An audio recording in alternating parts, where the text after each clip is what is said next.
Assalamualaikum warahmatullahi wabarakatuh. Perkenalkan, nama saya Aprilina Prasetya Mukti dari kelas 2 Ekonomi Syariah E, ingin menjelaskan tentang sejarah dan macam statistik. Pernahkah Anda berpikir bagaimana pembaca berita dapat menampilkan kenaikan harga cabai padahal dia tidak pernah berjualan cabai? Atau bagaimana seorang food vlogger dapat mengetahui restoran mana yang menyajikan makanan paling enak? Sebelum berita diinformasi ke masyarakat, maka pembaca berita dan food vlogger harus mengumpulkan data yang valid guna mendukung informasi yang akan disampaikan. Setelah mendapatkan data yang valid, kemudian data tersebut diolah dan dianalisis sehingga akhirnya data dapat disajikan melalui berbagai media yang ada. Disiplin ilmu yang berkaitan dengan pengumpulan data, organisasi dan analisis data, interpretasi data, dan penyajian data yang biasa digunakan pada masalah sosial, industri, dan ilmiah, yaitu statistik. Sebelum kita mengenal lebih jauh tentang bagaimana peran statistik dalam kehidupan dan bagaimana perhitungannya, marilah kita kenali dulu bagaimana sejarah dan macamnya terlebih dahulu. Sejarah penggunaan statistik. Pada bangsa Babilonia 3000 sebelum Masehi, bangsa ini menggunakan statistik untuk menghitung panen dan komoditas perdagangan. Bangsa Mesir kuno dan Romawi, bangsa ini menggunakan statistik untuk menghitung populasi kekayaan penduduk. Bangsa Cina menggunakan statistik untuk menentukan besarnya pajak. Di zaman kekhalifahan, statistik digunakan untuk menghitung kekayaan dan zakat. Zaman gereja, statistik digunakan untuk mencatat kelahiran, kematian, dan pernikahan. Zaman modern, statistik digunakan berbagai macam bidang mulai dari ilmu ekonomi, sosial, politik, psikologi, biologi, sampai fisika.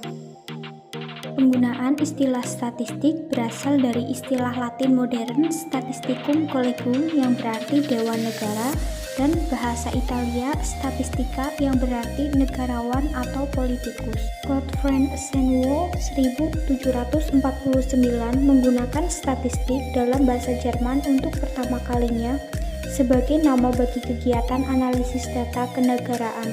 Beliau mengartikannya sebagai ilmu tentang negara. Pada awal abad 19 terjadi pergeseran arti menjadi ilmu tentang pengumpulan dan klarifikasi data. Sir John S. memperkenalkan statistik dan pengertian ini ke dalam bahasa Inggris. Jadi, awalnya ilmu statistika hanya mengurus data-data yang digunakan lembaga administrasi dan pemerintahan. Pengumpulan data terus berlanjut melalui sensus yang memberikan informasi kependudukan yang berubah setiap saat. Cabang statistik saat ini sangat luas. Hal ini untuk mendukung metode ilmiah statistik inferensi dikembangkan pada paruh kedua abad ke-19 dan abad ke-20 oleh Ronald Fisher sebagai peletak dasar statistik inferensi, Carl Pearson, metode regresi linear, William Silegyi meneliti problem sampel berukuran kecil. Statistik saat ini telah menyentuh semua bidang ilmu pengetahuan mulai dari astronomi hingga linguistik. Perbedaan antara arti statistik dan statistika. Statistik adalah kumpulan data, bilangan dan non-bilangan yang disajikan sedemikian rupa, biasanya dalam bentuk tabel atau grafik yang menggambarkan suatu persoalan atau keadaan. Lalu, statistika adalah pengetahuan yang berhubungan dengan cara-cara pengumpulan, penyajian, pengolahan, dan analisis data, serta macam teknik analisis data. Statistika digunakan sebagai cara ilmiah untuk mengumpulkan, menyusun, meringkas, dan menyajikan data penelitian. Statistik dalam pengertian angka adalah kumpulan data. Angka bukan dalam arti data individu. Dipengaruhi oleh faktor yang kompleks, dipengaruhi dari data kuantitatif, dipergunakan sebagai standar ukuran yang tepat, harus dilakukan sesuai standar otomatis. Lalu, statistik dalam arti metode, dikenal dengan the science of counting atau ilmu menghitung, dan the science of averages atau ilmu mencari rata-rata. Macam statistik dibagi menjadi dua, yaitu statistik deskriptif yang berarti menggambarkan data tanpa membuat inferensi kesimpulan untuk populasi. Yang kedua, statistik inferensial, menganalisis data sampel dan hasilnya akan diinferensi untuk populasi di mana sampel tersebut ditarik. Statistik ini dibagi menjadi dua, yaitu statistik parametrik dan statistik non-parametrik. Tahap-tahap kegiatan. 1. Pengumpulan data dibagi menjadi dua, yaitu metode sensus, metode pengumpulan data tanpa dikecualikan. Yang kedua, metode sampel adalah pengumpulan data hanya sebagian. Tahap kedua adalah penyusunan data, terdiri dari editing, classifying, tabulation. Yang ketiga ada pengumuman data, dimaksud agar data yang telah disusun dapat disebarluaskan dan mudah dipahami, maka data perlu dibuat dalam bentuk tabel, grafik, dan diagram. Selanjutnya ada analisis data yang terdiri dari rata-rata, variasi, korelasi, regresi. Yang kelima ada interpretasi data, proses pemberian arti dan signifikan terhadap analisis yang dilakukan, menjelaskan pola-pola deskriptif, mencari hubungan dan keterkaitan antara deskriptif data yang ada. Ramsey dan Ellis 1992. Fungsi statistik. 1. Mendeskripsikan data dan menerangkan data mengenai jumlah suatu populasi yang diselidiki. Yang kedua, menentukan jumlah tepat dari populasi yang luas pada ukuran yang lebih mudah dipahami. Yang ketiga, sebagai teknik untuk membuat perbandingan dan memberi petunjuk bagi perumusan kebijakan perusahaan. Yang keempat, mengukur besaran-besaran gejala dan membantu menentukan sebab akibat. Pembagian statistik dibagi menjadi dua, yaitu metode statistik deskripsi yang berisi tentang distribusi frekuensi, ukuran nilai sentral, ukuran penyebaran, regresi, dan korelasi. Lalu, metode statistik induktif berisi tentang teori probabilitas, yang kedua distribusi teoritis, sampel dan distribusi sampel, penaksiran terhadap parameter, pengujian hipotesis. Pengelompokan data menurut cara memperolehnya dibagi menjadi dua, yaitu data primer dan data sekunder. Data primer adalah data yang diperoleh penelitian secara langsung, yaitu dari tangan pertama. Yang kedua ada data sekunder, adalah data yang diperoleh penelitian dari sumber yang sudah ada.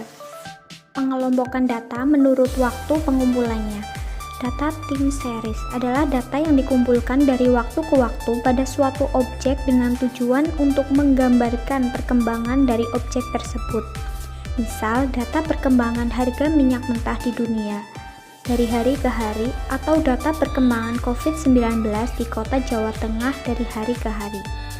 Selanjutnya ada data cross-selection, adalah data yang dikumpulkan di suatu periode tertentu pada beberapa objek dengan tujuan untuk menggambarkan keadaan, misal data dampak kenaikan BBM terhadap harga pokok pada bulan April 2020. Pengelompokan data menurut sifatnya, yaitu data kualitatif dan data kuantitatif. Data kualitatif adalah data yang berupa pendapat sehingga tidak berupa angka, tetapi berupa kata-kata atau kalimat. Data kualitatif diperoleh dari berbagai teknik pengumpulan data, misal wawancara, analisis dokumen, diskusi, atau observasi lapangan yang telah dituangkan dalam bentuk transkrip. Lalu, data kuantitatif adalah data berupa angka sesuai dengan bentuknya. Data kuantitatif dapat diolah, dianalisis dengan menggunakan teknik perhitungan statistik. Skala pengukuran. Ada skala nominal, ordinal, dan interval. Skala nominal adalah data digabung pada kriteria yang jelas dan tegas. Data tersebut bersifat discrete. Contohnya, jenis kelamin laki-laki atau perempuan. Yang kedua, pengelompokan karyawan berdasarkan suku. Yang ketiga, warna rambut, hitam, coklat, putih, dan pirang, serta contoh lainnya. Yang kedua, ada skala ordinal. Data dikumpulkan pada urutan tinggi, sedang, dan rendah. Contohnya, masyarakat berpenghasilan tinggi, rendah, dan sedang. Yang kedua, juara kelas pertama, kedua, dan ketiga. Yang ketiga, ada nilai ujian A, B, C, D, E. Yang terakhir ada skala interval, menunjukkan adanya pengelompokan yang mempunyai besaran yang sama, di mana 0 berarti relatif bukan harga 0 secara mutlak. Contohnya, suhu 37, 38, 40 derajat Celcius, tahun 2016, 2017, dan 2020.